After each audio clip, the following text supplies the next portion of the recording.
Well, welcome everyone. My name is Tracy Campbell. I am a Chair Support Advisor here at Tech Canada, and I'm thrilled to be your host for this concluding webinar on Unleashing Your Leadership Potential series. For those joining us for the first time, don't worry, each session is recorded and is designed to stand alone and build upon the concepts from the previous webinars. If you do wish to catch up, please visit techcanada.com, where you may have access to all Deeper Insights webinars on demand. Now, let's talk about success. Many of us have experienced the frustration of working hard towards a goal only to fall short of our expectations. As James Clear said, while goals are good for setting the direction, systems are better for making progress. And that's what today's webinar is all about. Today, we have the privilege of hearing from Debbie Pearmain, an HR and leadership expert for over 25 years of experience working with CEOs and leadership teams across 200 and plus companies. Debbie will be discussing the groundbreaking book, Atomic Habits by James Clear, and showing you how to change your habits and improve by 1% every day. In case you missed it, Atomic Habits is not simply a self-help book, but rather a comprehensive guide on the science of behavioral change. Clear's work teaches us how to create effective systems that establish long-lasting success. But as an interactive webinar, this is not a one-way street, and we want to hear from you. We encourage you to submit your questions and comments for Debbie in the live chat.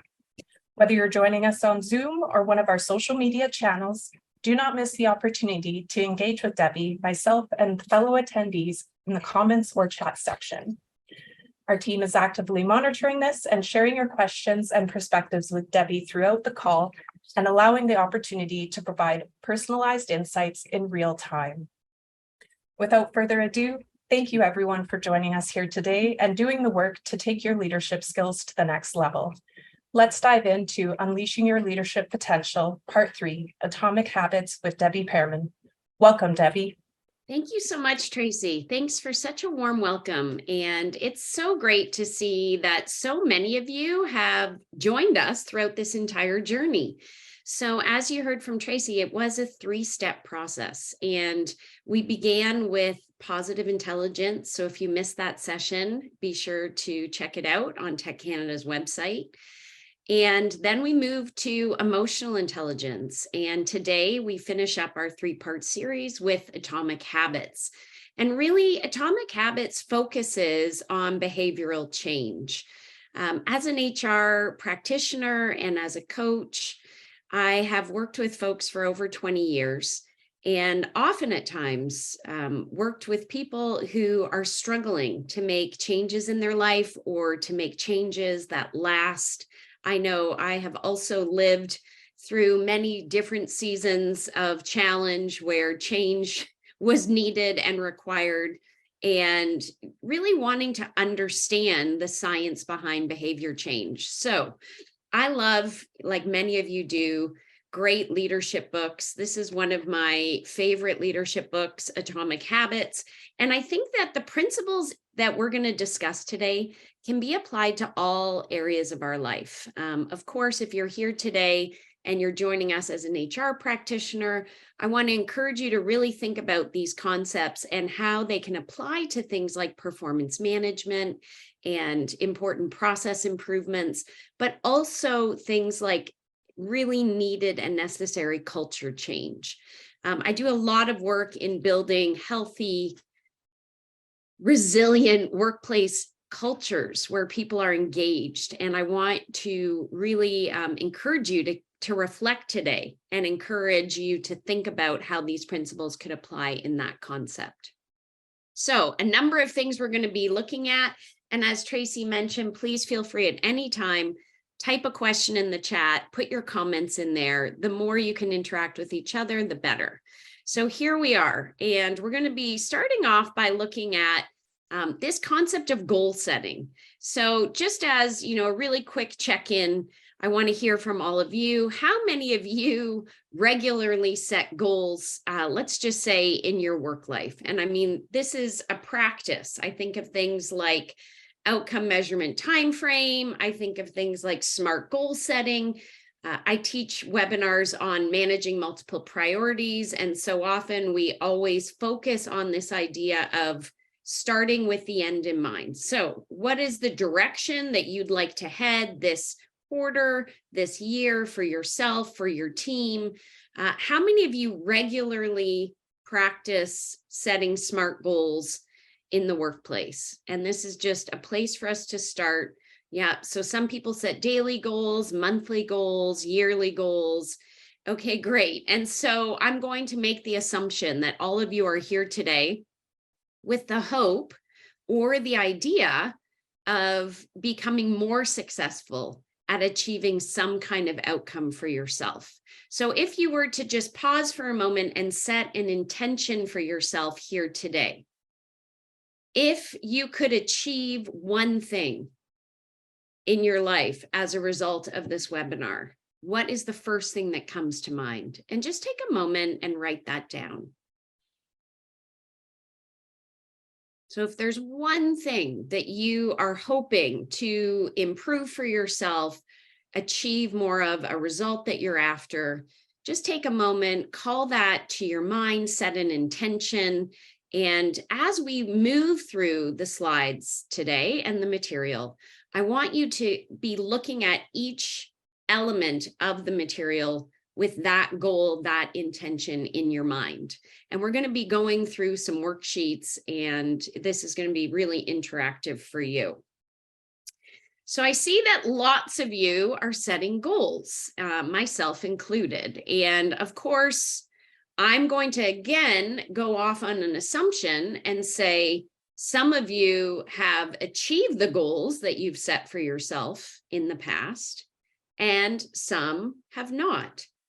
Some goals have been achieved, some goals have not been achieved. And this is often the cause of many conversations around leadership tables. And so again, I'm just going to ask for your involvement. Why are some goals achieved and some goals not achieved? So what kinds of things get in the way of you achieving the results that you intend or hope for yourself? What are the things that get in the way? So often there is conflicting priorities. What else can get in the way? Yeah, other people, absolutely. And their priorities, their needs. What else gets in the way?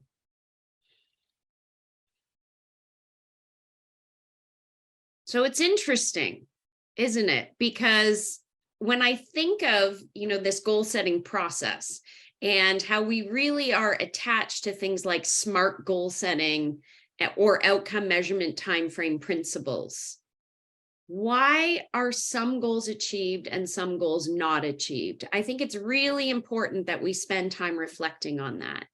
And my question for all of you is, there's a number of things that impact our ability to achieve goals.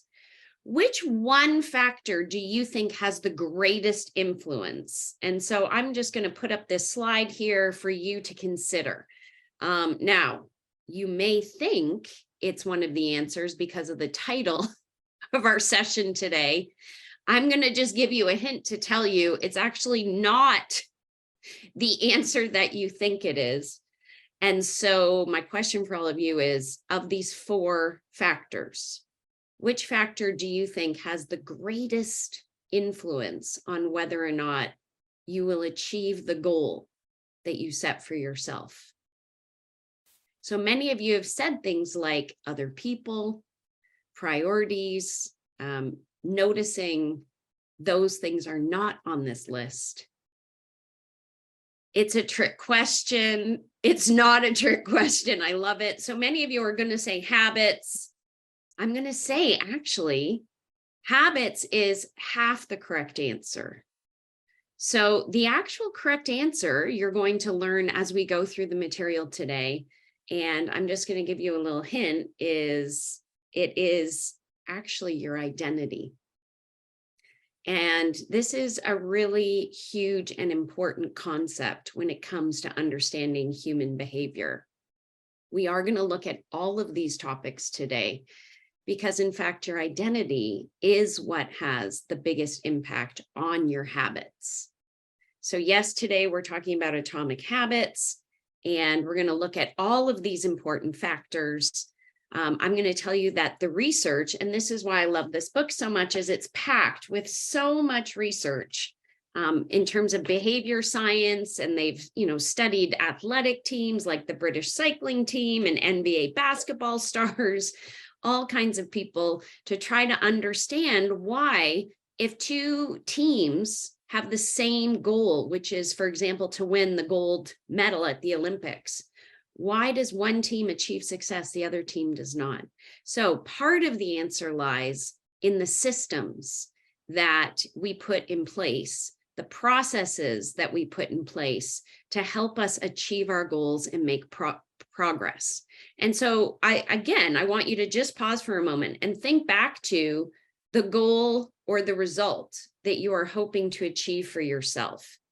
Can you make a few notes now about the processes or the systems that you currently have put in place to help you achieve that goal? So it's not enough for your goal to just be SMART. It's not enough for you to just simply outline the outcome and the measurement and the time frame. How are you setting yourself up to achieve success? So just take a moment. What are some of the systems? What are some of the processes that you've put in place to help you achieve your goal? So as a really simple example, if you said, I want to read 50 books in a year, right? That has an outcome, a measurement, and a time frame. How are you actually going to go about achieving that? You might set up a process or a habit where you decide that you're going to read for an hour every night before bed.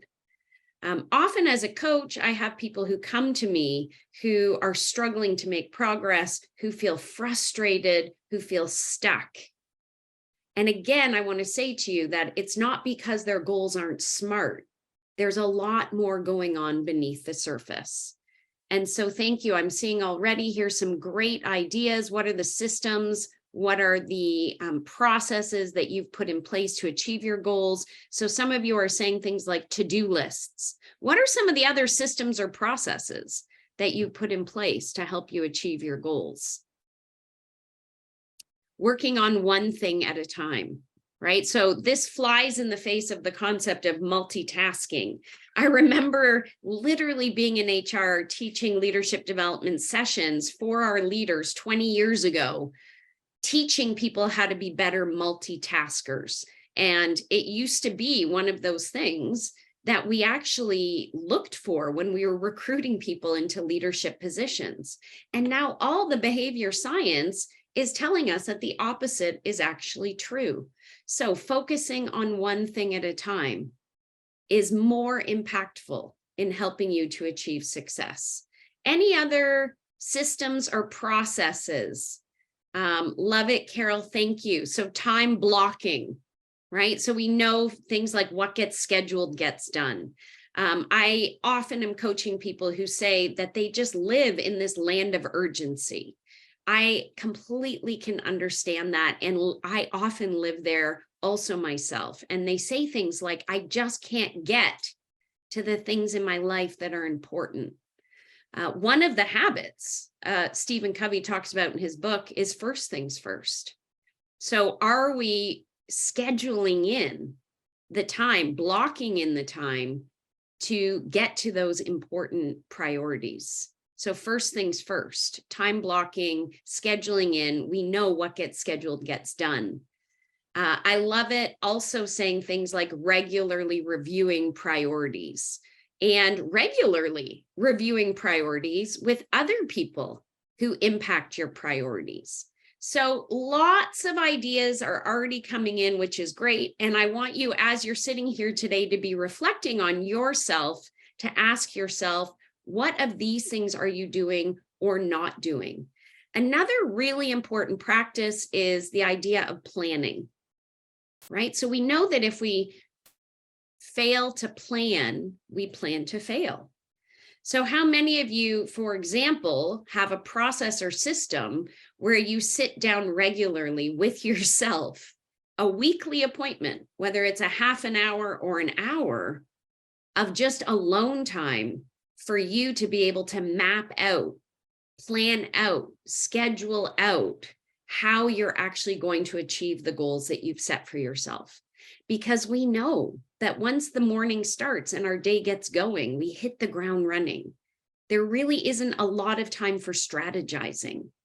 And I would say that probably one of the biggest habits that I have encouraged the leaders I coach to begin doing is to set aside a half an hour alone for themselves once a week, just to self-reflect on how they're doing, what they're doing, what they're not doing, and create plans and strategies and schedule those things in. And thank you so much, Chris. I love your comment here also about having an accountability partner. And we're going to be talking about that today as well. So lots of good ideas already coming in. And so the first big piece is, what systems, processes do you have in place to achieve your goals? And constantly checking in with yourself to be refining and improving those systems, those processes, depending on whether or not they're actually working for you. So when I think about this, for example, in the context of performance management, I'm very surprised still at how many people are setting, year-long goals with their managers and maybe checking in a handful of times. That's not a very effective system or process. Now, do I think that we need to be checking in with folks every week? I don't think necessarily that's a good strategy either, because people today are so busy. I do think when it comes to things like performance management, the amount of time that you should be checking in with someone on their progress actually should be dependent on that person's performance level. So the lower a performer is at doing a task that you've assigned to them, the more frequently you should be checking in on their progress and fine-tuning their system or their process. The higher a performer is, the less often you'll have a need to be checking in on them. And that's a whole nother training session that I can do on positive performance management. But I can absolutely tell you that we even have a disconnect with that process. We've got high performers who are saying they constantly feel micromanaged. We have low performers saying they feel abandoned by their manager. So somewhere the process is breaking down. And I think it's really important that we're often, just assessing and reassessing where we're at, what's working, what's not working, what people need more of, and what people need less of. I love the concept on this slide today, which is really one of the key concepts in the Atomic Habits book, which is to focus on small behavior changes.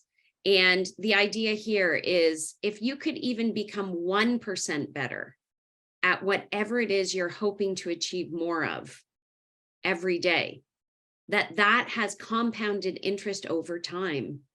And within a year, you can make a huge gain. So, the concept here is, people don't lose 10 pounds overnight, just like people don't gain 10 pounds overnight. It's the small improvements in their eating habits or exercise that over time add up to a big result, which is why one of the things that they often say to you, a friend of mine's a weight loss coach, and she's like, do not step on the scale every day, because that would be really discouraging for people. So often go back to this concept of SMART goals. When I do employee engagement surveys for my clients, one of the main pieces of feedback I hear over and over again from employees is that the goals that are set for them are not realistic or achievable. And what ends up happening, and I'm going to ask all of you, if a goal is set for you that doesn't feel realistic or achievable, how does that impact your level of motivation and engagement? What impact would that have on you? So if the goals that are set for you are too lofty what kind of impacts would you feel? Often I hear people say things like discouraged, unmotivated, overwhelmed, stressed, kind of like I'm being set up to fail from the get-go. And so a really important concept when it comes to leading and coaching others is called coaching in increments. And I've seen huge success over time when the focus changes from trying to increase anything 10% to increasing it by 1%. I can also say to you, because I know many of you are here today to either benefit your work life or your personal life, but I've seen huge changes. Even, for example, in my kids, when it comes to things like school and tests.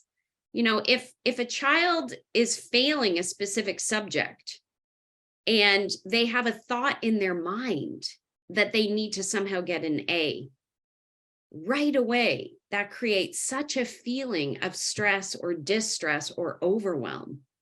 And they just don't even believe it's possible. So they give up and stop trying. When we change our focus and we say things like, do you think it would be possible for you to even get 1% better next time? What might 1% better look like? And how might you go about? What systems and processes would need to be in place for you to improve even just 1%? What happens in our minds is that this now becomes believable. It becomes achievable. It becomes realistic. We have a sense of confidence in our ability to do that. And then as we do it and we achieve the results, even more positive neurotransmitters are flooded into our systems like dopamine and serotonin, which increases our feeling of confidence, which then increases our ability to continue to make those 1% improvements over time. So I want you all to think about the goal that you had set for yourself or the intention at the beginning of today. What could 1% better look like? And what system or process would you need to put in place in order for that 1% to become achievable? So just take a moment and jot down whatever thoughts are coming to your mind.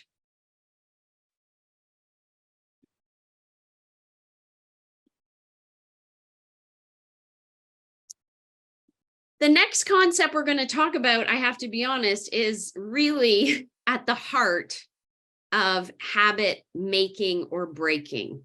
And I asked the question at the beginning, and some of you thought that it was a trick question. Have you ever wondered why it's so easy to repeat bad habits and so hard to form new ones or good ones? The science of behavior change tells us that the outcomes that we set for ourselves are not really at the heart of why we achieve results. So outcomes, is what we get. And then we have processes. So these are the habits and systems that we've talked about earlier. This is what you do in order for you to achieve those results. The science of behavior change tells us that your identity and your belief in yourself, your self-image, your self-judgments actually have the greatest impact on you achieving results or not. If your behavior is not congruent with your self-image, the research shows that it won't last. So this is why new habits are so hard, right, for us to stick or hang on to over time. And the key, here's the linchpin, the key to you and I achieving our goals and being successful is to change who we believe we are. Now, this is very powerful stuff, and I've worked a lot with people one-on-one, and I've seen massive changes. And these are people who, kept trying all the same things over and over again with goals and processes and systems, and really weren't able to make the new behaviors, new habits stick. I've also been through this process with myself, with a coach, with a counselor, numerous times around different issues. And really the key here is that some of us need to upgrade our identity. So much of us, again, go back to performance management and employee engagement and everything we've been taught around motivation. What we're hoping to achieve, or hoping, right, to create, is environments where people are intrinsically motivated. We know that extrinsic motivation is temporary. And as soon as those extrinsic motivators go away, people's motivation starts to go down. So what we want to be doing is creating environments where the habits, right, that we celebrate, or the negative habits that we have consequences are, become a part of our identity and of the culture that we are trying to create. So I'm just going to take you through a really simple example of this to help illustrate the point. So if your goal, right, was to read 50 books in a year, and your system and process is to read 30 minutes to an hour every night before bed, what would your identity need to be for you to achieve that result? You'd want to believe that you're an avid reader. So if you don't believe that about yourself, over time, right, you are way less likely to achieve the results that you're hoping for. So now that you understand the key to achieving your goals is to look at the beliefs that you have about yourself, I want you to think about the goal that you brought to your intention today, and just take a moment and reflect on this question. This is one of my favorite coaching questions. What do you currently believe about yourself and your ability to achieve this goal? So just take a moment, jot down whatever thoughts come to mind.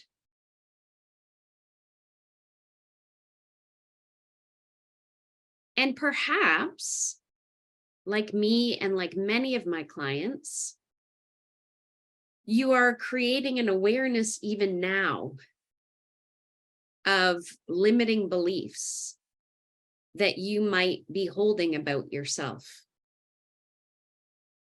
Now, this is a huge field of study. Only 5% of our beliefs are actually conscious. 95% of our beliefs are subconscious. And this is why, again, those who know me, and I see lots of clients have registered today. It's great to see all of you. This is why I spend so much time really trying to help leaders who want the best for themselves to become more self-aware through mindfulness practices. I have a great course that I teach called Mindful Leadership. And the whole purpose of this course is to help us create more self-awareness, because we can't better manage what we're not aware of first. And tapping in, right, to some of those unconscious beliefs that are actually driving our behavior.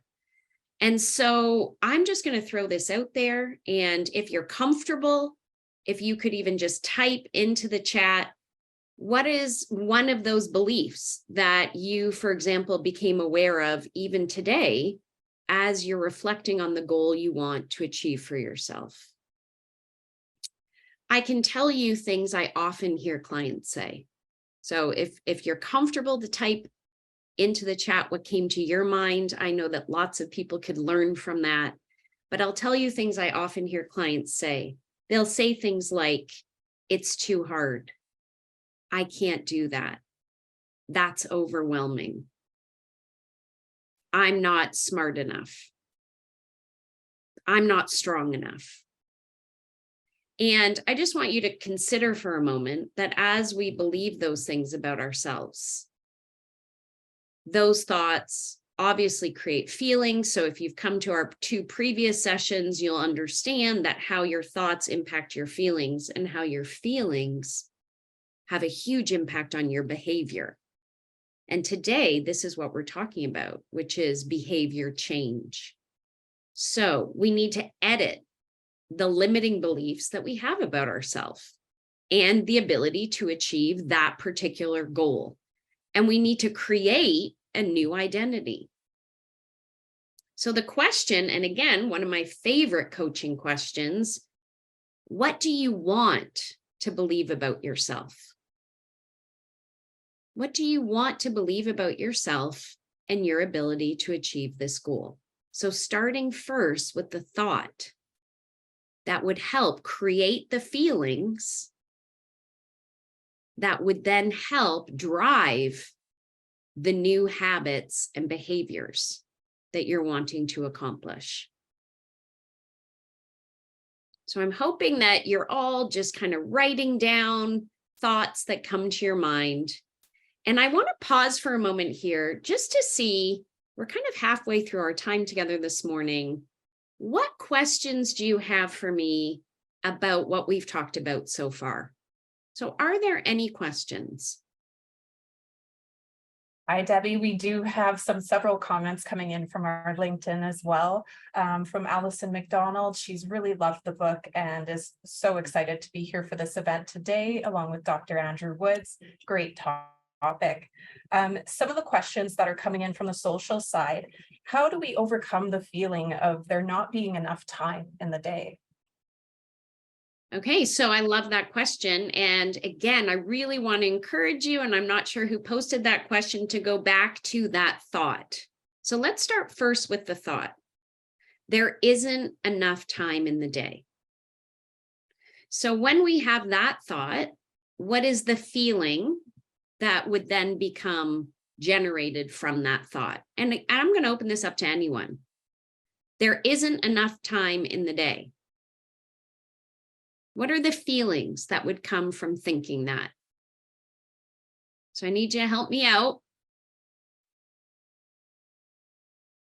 You'd feel defeated. You would feel desperate. Keep going. Overwhelmed.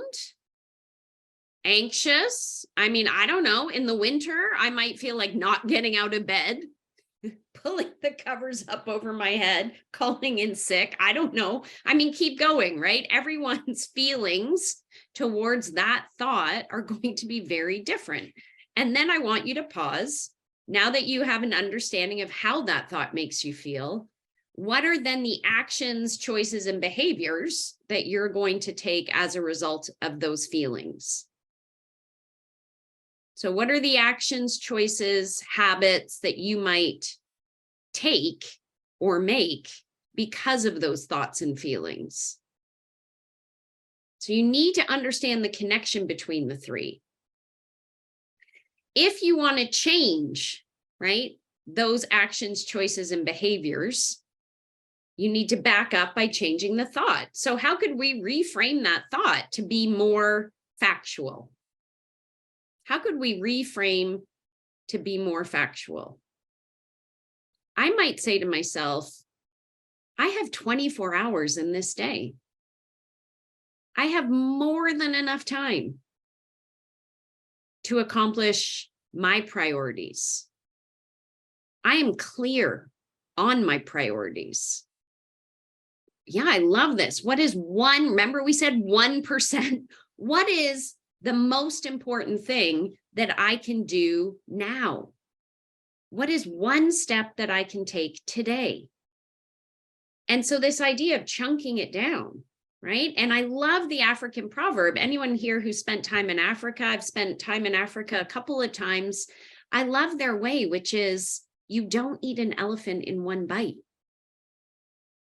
So one thing you can do, what is the next best thing that you can do? And as you start to do those actions, what you start to notice is that your cortisol level goes down, right? Your sense of stress and overwhelm goes down.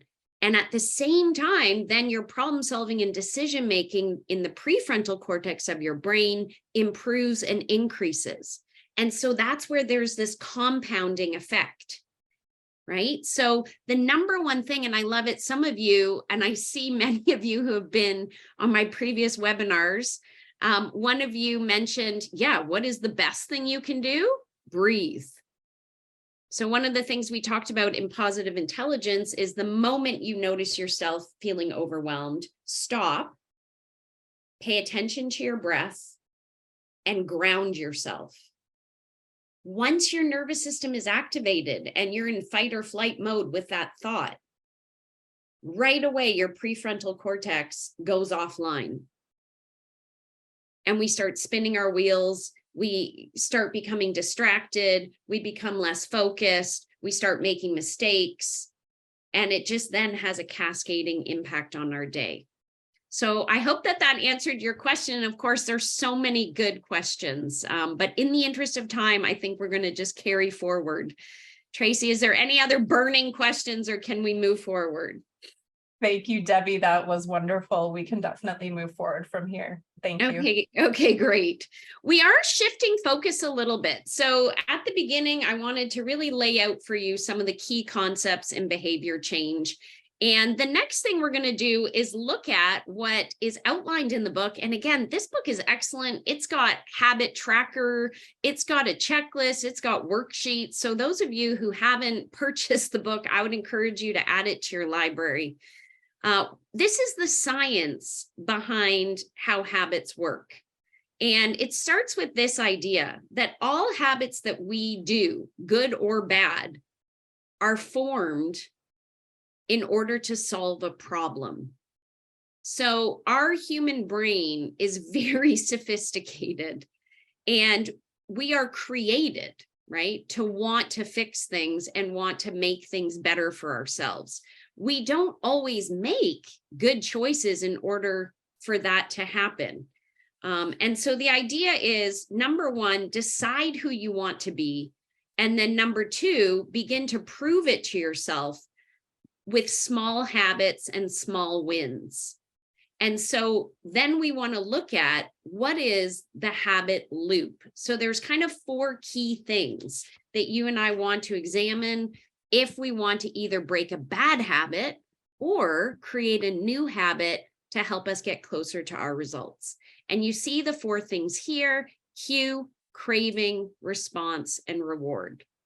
So what do we do with these 4 things? And so again, with the intention in mind that you set for today, I just want you to write down those 4 words: cue, craving, response, and reward.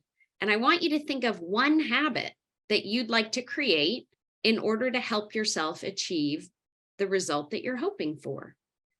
And what are the 4 key things that we need to do? So if some of you are looking to change a bad habit, which I know I am for myself and many of my clients, in order to adopt a new good habit, need to first look at the bad habits that they have, right? That are eating up their time and that are draining their energy, that are using their resources, to try and change those things to make better habits, to substitute them with something more impactful. So if you are to think of what is one bad habit that you'd like to try and change, I'm curious if any of you are comfortable to even just share in the chat, when you think about wanting to achieve your goal, what is one thing that you know is getting in your way?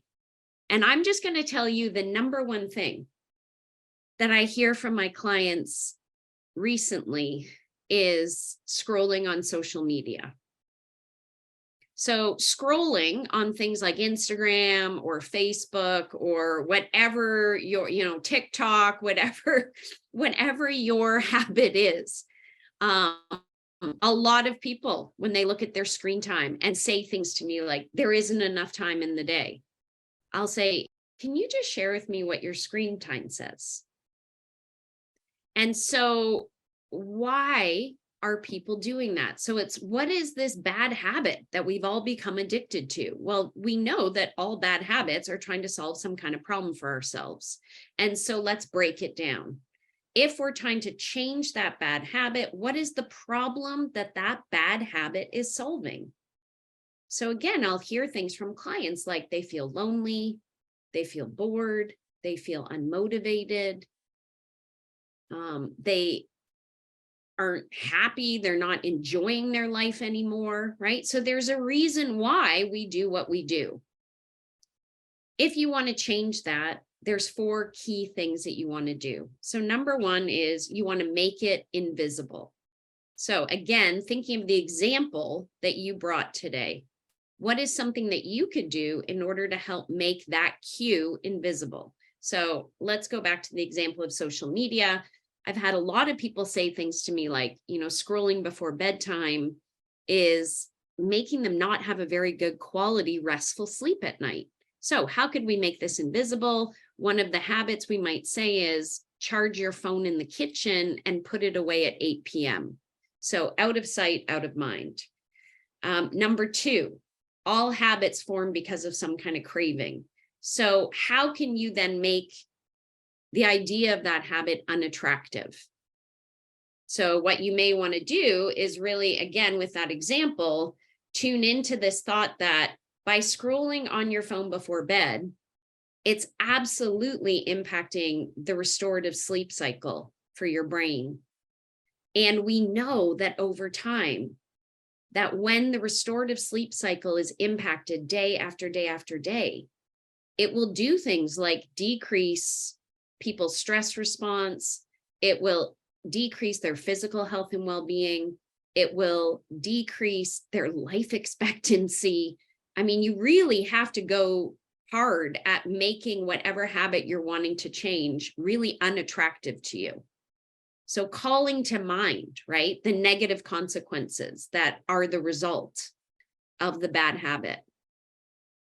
The third thing is to think of the response. And so again, making it invisible and making it difficult.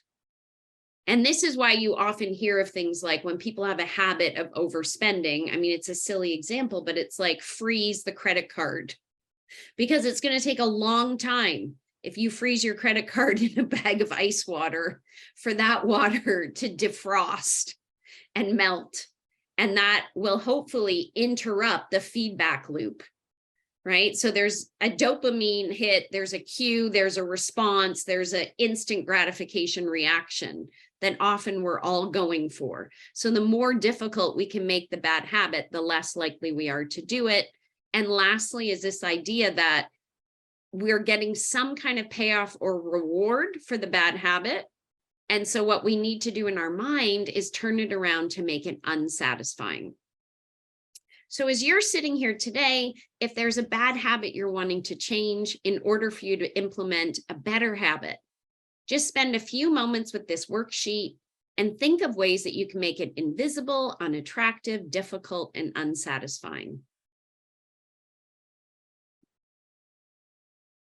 And so, of course, the opposite to creating good habits is also then true. So if we use those 4 things, cue, craving, response, reward, if you're trying to implement a good habit, what are ways that you could make that habit more obvious, more attractive, easier for you, and lastly, satisfying? So just take a few moments to think about how you could make it obvious, attractive, easy, and satisfying. And that's really the science towards behavior change. I also just want you to be considering this in terms of, again, leading employees, coaching employees. Often we're trying to coach people for behavior change. So how can we make the new behavior attractive? How can we make the new behavior easy for them to do? How can we make doing the new behavior satisfying for people? And I am just curious if anyone has thoughts on that. How can we make new behaviors obvious, attractive, easy, and satisfying? People will stick to their old ways of doing things. if they get some kind of payoff for it, if it is the easiest thing to do, if it is the most obvious thing to do. So in order for us to really make behavior change, and I do a lot of teaching on leading change, managing change. We so often get it wrong when we ask people to change a behavior and then we make it really difficult and painful for them to do it. Tracy, any questions coming in? Yeah, there's one curiosity that's on mind right now. And as it comes to creating those new habits, is it necessary to be addressing all four of those categories, or is it sufficient to, say, do one or two? So I love that. And again, I'm just going to say the science of behavior change says that all four steps are necessary. And so again, as a leadership coach, often I have people coming to me and they're talking to me about changes they're trying to implement in their workplace, and it's not going well. It's not sticking. People aren't adopting the new ways of doing things. And so a really quick diagnostic checklist is to go through these four things and ask yourself, are we making this choice the most obvious and easiest for people? How are we making this new thing attractive and satisfying? And so I think now on a very practical HR level, this is where, and I'm looking at so many good comments that are coming into the chat here on Zoom. This is where we can start to do things like make things fun. We can create rewards. We can create challenges. We can give people recognition and appreciation. The flip side is also true. What are the consequences that are in place in your environment for people who don't adopt, for people who don't adapt, for people who stick with the old ways? So we have to understand, right, the science behind behavior change. And the pleasure pain principle is a huge part of that. So what are the benefits? How are we making this attractive and satisfying? How are we making this easy and obvious? What are the consequences? So I want to encourage all of you to even think about a change that you might be trying to implement with your team, within your life, with your workplace, and just ask yourself the question, how are you making this obvious? One of the best things you can do is create visual cues for your new habits and new behaviors. So I'm going to give a really simple example. I was in a work environment, specifically in a division of a company, and they were having a lot of issues with disrespect in the workplace. And so, of course, I did some training and some teaching, and we talked about this WIN model for how to communicate with people.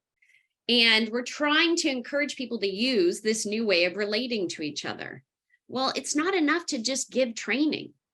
So one of the things I suggested to the supervisor is create posters and put those posters all over the place where they're visible. Put them on the door to the bathroom, put them in the lunchroom, put them in the hallway, put them in the elevator, put them in places where we know people stop and look and pay attention. Now, there's bulletin boards in lots of companies, and I can think of another client who's trying to get people to, have more safe work practices. And the safety bulletin board is located somewhere where nobody can see it. And they're like, yeah, we have all our policies posted and we put up the minutes to the safety meetings. And I'm walking around the warehouse and I'm like, I couldn't even find the bulletin board. So this is not effective. Where should we be putting that information? Places where people hang out. Like I literally even say, who reads the back of the bathroom stall door? Lots of people, right? Who stands in an elevator and just stares at the wall? Most of us. So putting information about the new habits that you're wanting people to create in visual ways. Yes, posters, reminders. There's lots of ways that we can remind people to do things. I've got a few habits I'm trying to implement for myself, like create more white space in my day. And I love sticky notes. And I have them on my desk and my computer monitor and places that I'm going to look and see them. The other thing here is to really make this obvious piece a bigger part of your environment. So the environment is an important part, right? But I want you to think about the habits you're wanting to improve.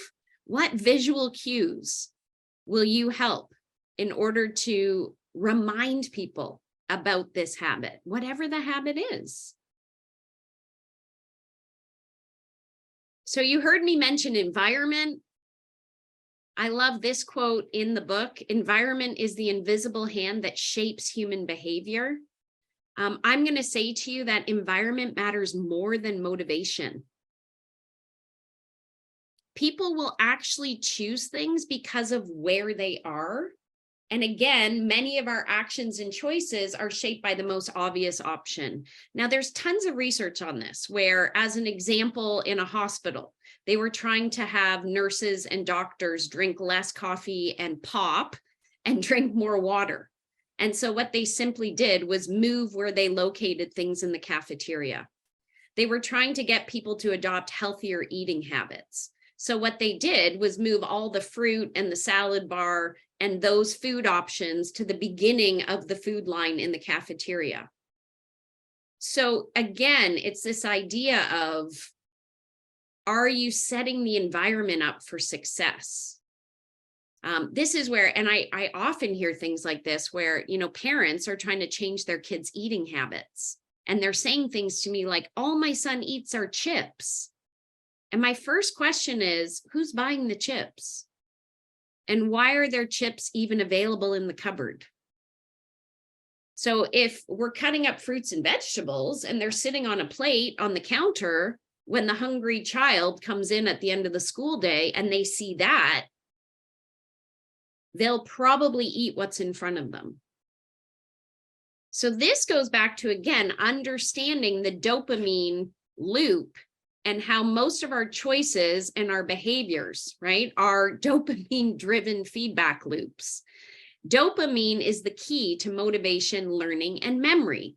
And I am going to say, I noticed a few people here said that the barriers to them achieving their habits was, for example, something like ADD. I can completely relate to that. So as an adult, I learned that I actually have ADD, and it wasn't something that I knew growing up as a child. And so absolutely, a lot of my choices and decisions are driven by either a desire for more dopamine, right? Or the need for dopamine. And absolutely, my motivation, my learning, and my memory is connected to that. So what can we do? We've got to make this stuff attractive. So for those of you who are neurodiverse, and this is a real challenge for you, I want to encourage you, there's a lot of healthy habits you can do in your day to help increase dopamine. Everything from dopamine producing foods. We know that exercise increases dopamine, so exercising early every morning will help. We know that music produces dopamine, so even exercising, listening to certain music will help you get the dopamine that you need. This is a really important consideration. I'm going to tell you again, on engagement surveys, I will often get comments from employees that say things like, they don't want to eat in the lunchroom. And when I go to the place and see the lunchroom, I can absolutely understand why no one wants to eat there. There is nothing appealing or attractive about the lunchroom. In fact, it's dirty, it's ugly, it's uncomfortable. And this is in the exact same company where they were having issues with teamwork, and they were having issues with bullying, and they were having issues with people not feeling a sense of connection or belonging. And so we know that one of the things that we can do is create situations where people can connect. And as we do that, and people are comfortable and they get to know each other, and the attachment increases, all of a sudden, things like bullying and harassment and disrespect go down and teamwork goes up. Well, why would anyone even create that or want to do it in a dirty, ugly, uncomfortable lunchroom? right? So again, think of the behaviors you're wanting to see more of and find ways in your environment to make it attractive.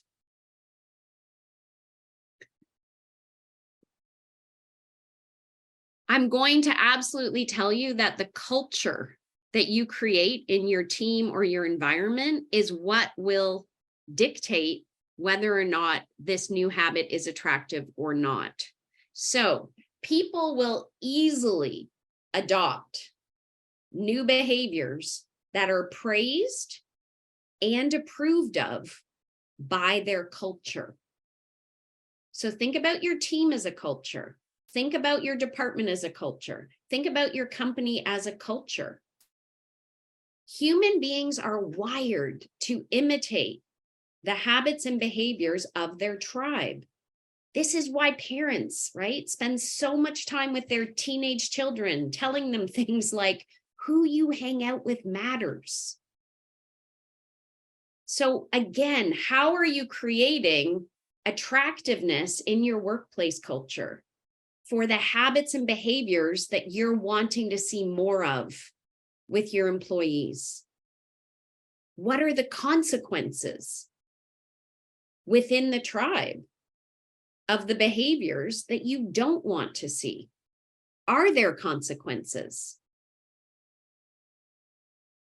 Always the behavior of the tribe will overpower, right, a person's desired behavior if the behavior gets things like approval, respect, and praise.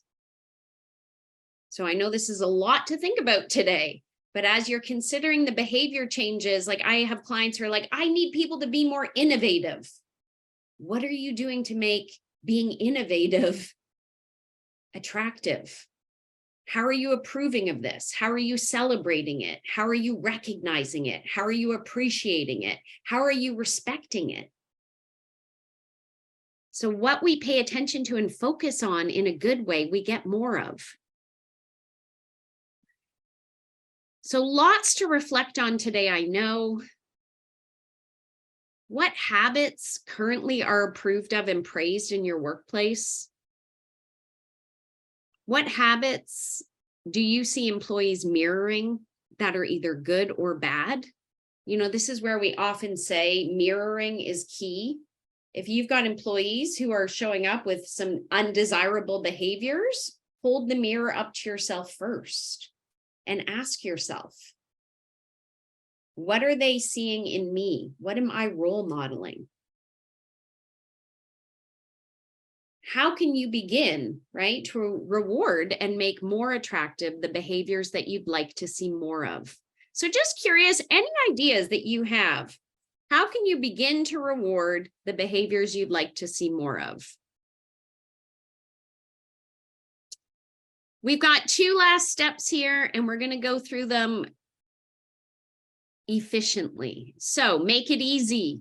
Habits are formed on frequency, not time. If you want to master a new habit, repetition is key. So the more we repeat something, we create new neural pathways in our brain. Our brain actually changes. The brain structure grows. And many of you know this from the Positive Intelligence webinar that I presented. So again, 1% change a day will start to change your brain structure. One positive thought, one grateful thought, 1 minute of breathing and meditation will create new neural pathways. This is why they say things like behavior change, 28 days of a new habit. Literally, we can see that in people's brains. And Tracy, our last step here is make it satisfying. So the brain, again, because of dopamine, because of our survival instincts, we prefer quick payoffs. We definitely value the present more than the future. So again, this is the concept of the immediate reward, right? The closest to an action or behavior that we make a comment, that we give the recognition, that we give the reward, it has the lasting impact. The same thing with a consequence. And this is where it's really critical. We don't wait a week. We don't wait a month. We don't wait till the next town hall meeting in 3 months to say something, right? So we've really got to connect in with the satisfaction and the impact that it has immediately for people is what will kind of seal the deal in the person's brain. So as we finish up today, I want you to be thinking about what will your immediate reward be for yourself? How will you immediately recognize, appreciate yourself? Or what will the immediate consequence be? And you can apply this to yourself. You can apply this to your employees, right? You can apply this in any relationship. As we wrap up today, and I want to just thank you all for your involvement today, your comments, all your interaction. Are there any final questions as we close off the webinar today? I want you to think of one action that you can commit to doing differently as a result of today's webinar. Debbie, one of our final questions, I'm curious to know, or our audience is curious to know, over the course of your career, what would you say is one of the most effective habits, or an example of one of the most effective habits of change you have seen a client or implement? Okay, so the question is, which habit is the most effective? Yeah, just an example of a habit that you've seen as most effective. Okay, I think that, to be completely honest, right now with where we're at as a society, and those of you who know me, I will make this now a discussion around mental health. The percentage of leaders who are burning out is staggering.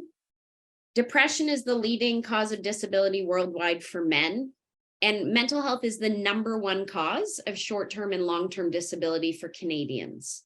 So where I'm going with this conversation, I think the most important habit for you and I to create today for ourselves is to become more self-aware of our mental health, where we are on the mental health continuum model as an example, and make choices daily that either add to our sense of well-being, right? And make choices daily to stop doing the things that negatively impact our well-being. So that could even be something as simple as just incorporating more breathing into your day, or incorporating meditation into your day, or time in nature into your day. Those would be some positive habits that would help decrease stress, decrease cortisol, which we know is negatively impacting people's mental health. On the negative habit side, I would say things like decreasing screen time, decreasing time watching the news, decreasing alcohol consumption, decreasing caffeine consumption, right? So just those small, simple changes daily, like we said, have a compounding impact over time. You can't just get one good night's sleep and think you're going to self-regulate better the next day. So even committing for a month, and this is where I'm going to say one-on-one coaching is very effective, because what it does is create accountability. And you see up here on this slide that that's one of the last points. A lot of us struggle with the discipline and the accountability, myself included. So even though I'm a coach and I've worked in HR as long as I have, I work with a coach and a counselor. It's what helps keep me grounded and keep me accountable and keep me moving forward and constantly self-assessing and reflecting and then refining what's working, what's not working. So I know you asked for one thing, and I just said a lot of things. You could choose any of the things I said.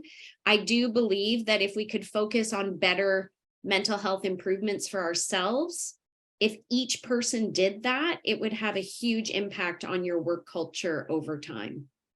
So I'm happy to chat further with anyone about how to do that. It's for sure an area of passion for me. Well, and I know for some it cannot be any easy task, but one thing that I would say that I heard from everything that you've just shared as well is it's not necessarily the big things that we do. It really is the little things that we choose every day that move us forward towards that actualized person that we want to be and see ourselves being. Great summary, Tracy. Thank you.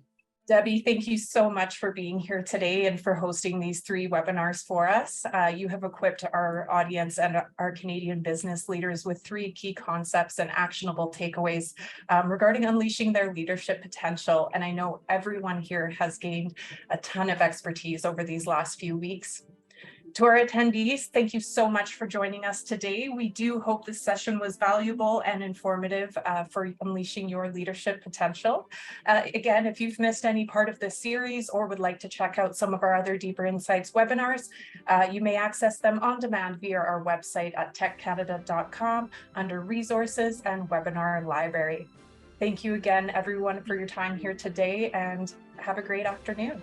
Thank you so much for having me, Tracy. Take good care, everybody. Bye. Bye.